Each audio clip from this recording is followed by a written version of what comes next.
Then Rudolph started raising fish. So do you remember like what that conversation was like with him? Like how he even got the idea of raising fish? Well, he started raising fish as a hobby about 1967, and he saw that it could be a good business. He had the land and he had an ample supply of water out of the Red River. It started with one pond, or Started with one pond in 1967, and he's decided to expand, and by the late or early 70s, probably 71 or so, we had 172 acres. He had a market for them, and about the time they all got ready to market, the price went down, so he needed a place to market it. And he had a good friend by the name of George Clifton, convinced him that the best place to market would be to a restaurant. Mm-hmm. And they walked around up here and decided that the best place would be right here where they had a good view. Right. So we started building the restaurant probably in late 71, early 72, and opened the restaurant in July the 1st, 1972. Can you tell us a little bit of just the process that they went through from catching it in the ponds to bringing it up here? Enid and Rudolph ran the restaurant up here, and Preston and I ran the farm down there, and we were pretty totally responsible for raising the fish. But we had 172 acres, but we had one small pond, probably 2 or 3 acres that we called a brood pond. Mm-hmm. That's where the females went in there and had cream cans, Mm-hmm. milk cans for them to nest in. And the female goes in there and lays the egg, and then the male runs her out and goes in there and fertilizes the egg. The male stays on the egg until they're hatched. Interesting concept. We go in there and run the male out, take the eggs up to the building we built and hatch them out, grow them until they got pretty small. How long of a process is that? I forget how many days it takes them to hatch, but it's not too long. Mm-hmm. Then we take the fingerlings and take them back to the ponds, and let them grow out, keep them fed, try to keep the birds, the pelicans and water turkeys were tough, and the snakes. Oh, wow. Ate a lot of them. But then we'd go, when they got big enough, we like to have them about 1.5 pounds to 2 pounds. Mm-hmm. Go in there and seine them, and we had a concrete vats up here we call raceways. We'd put them in there, and then we'd take them out of those raceways and take them to a little building where we cleaned them and bring them up here so they could cut them up and fry them. Literally farm to table, huh? The whole process. Yeah. Some days we'd clean 600 or 800 pounds, and one weekend when he had the other restaurant down there in Louisville, we cleaned 4,000 pounds in a weekend. My goodness. We had some local guys helping us. How many pounds of fish you feel like you go through a weekend, on a busy weekend? 15 or 20 something boxes. Per weekend? Yeah. Didn't have any competition back in those days. Right. It wasn't anything from to have a 30 to 45 minute wait up here when Mm-hmm. we first started open, or longer. Right. Were there any changes made to the restaurant, or like what did this place look like in the very beginning?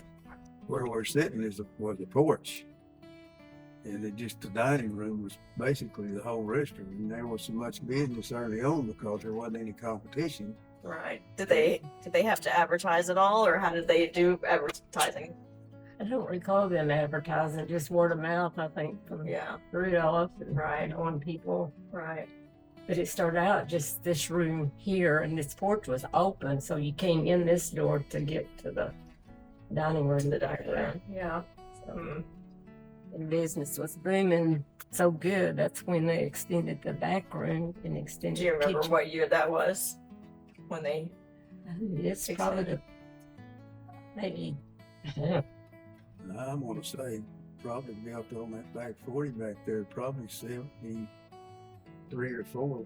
not long. not long. Huh. And then extended in the kitchen, Yeah. and then later the entryway up there. Right.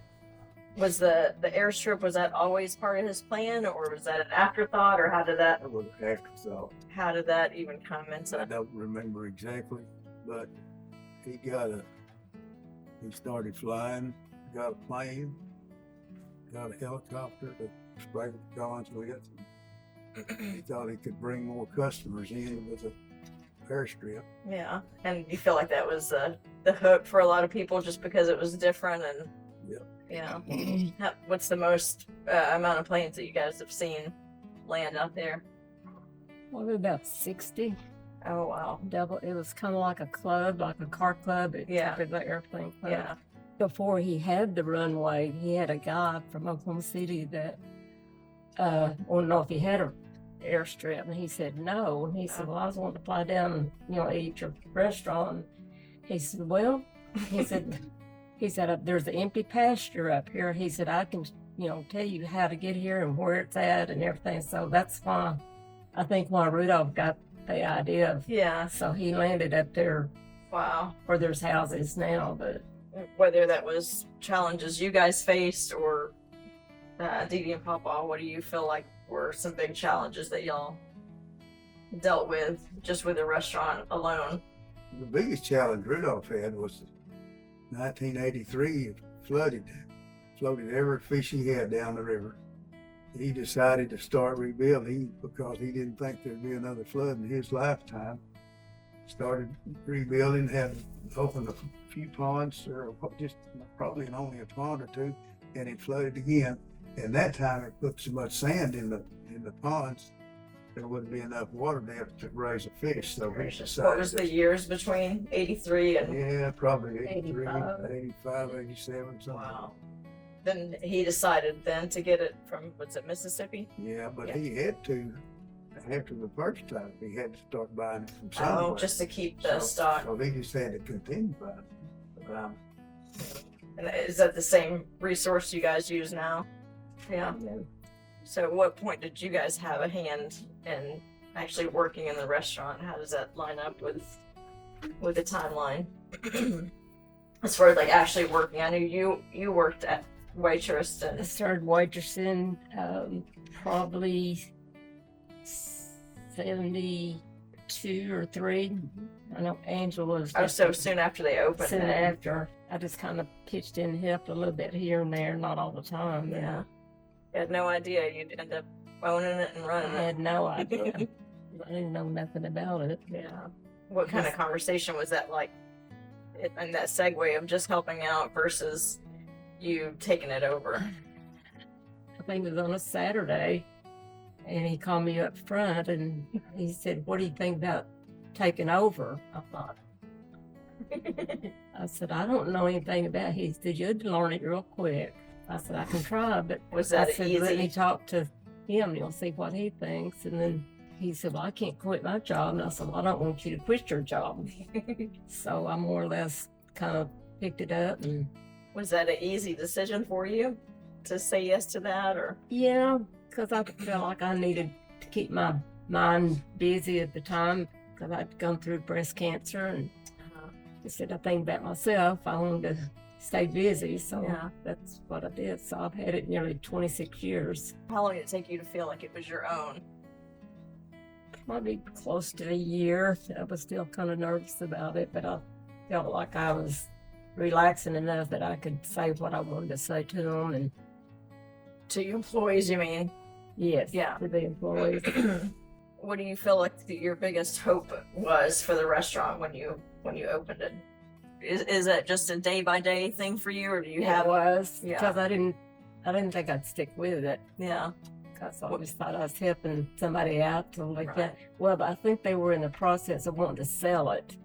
So I kind of looked at that instead of planning years down the road. Right. What made you want to like take it over versus just helping out? Just because you were asked, I guess because I was asked, and I and you had the time. challenge get me out of my shyness, and Yeah. I've made a few friends. Did you feel like you made any changes, or you wanted to make any changes right away, or what did you see that you wanted to change from? I think I waited a while before. I know they, for their desserts, they only had cherry tarts. with whipped cream on top. I think they put ice cream, but I think the kitchen help ate all the ice cream, and they decided to cut that out and just use whipped cream on it instead of ice cream. Yeah. I had a lady that made pies, and all of a sudden she just quit. So I had to find a recipe from my mom's and from my sisters, and then from a girl that used to work here, her mom. So I had maybe a day or two to practice on how to do them. It was a Mother's Day weekend. Right. Yeah. Yeah. I burnt some midnight oil till about 3 or 4 o'clock in the morning making enough pies to get me through Mother's Day weekend. Yeah. So Do you remember what flavors you started out with? I think it was apple and apricot, peach. I think mainly it was just the fruit ones. And then after I got comfortable making them, I think I added blackberry, chocolate, coconut, lemon, and then I decided to try to make pecans and pumpkin for the holidays. Yeah. What's your favorite? Probably coconut. What's your favorite? Apple. Apple? Well, I have about 3 favorites, so.